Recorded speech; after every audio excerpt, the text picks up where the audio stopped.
लाई हूँ। उन्होंने कबूतर रखे हुए हैं, उनका बेबी है,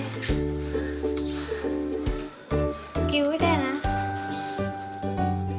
और आपको इनकी फैमिली से भी मिलवाते हैं।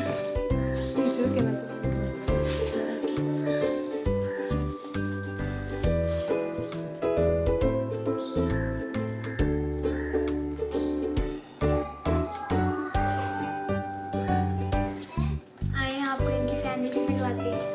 इनकी फैमिली है, इन्होंने तो मोर की तरह अपने पर खोले हुए हैं।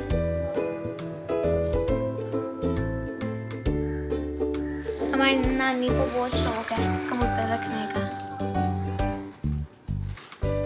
प्यारे है ना।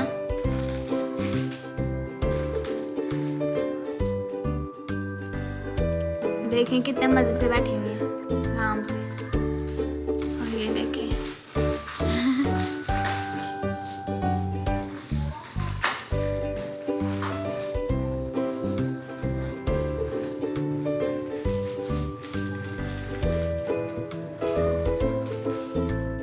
ये भी चल नहीं सकता क्योंकि ये भी न्यू बॉर्न है,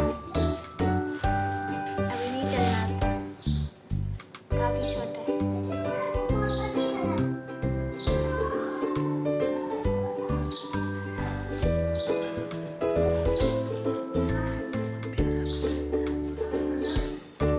ये बहुत ही खूबसूरत परिंदे हैं, मुझे बहुत पसंद है, कितने सॉफ्ट है।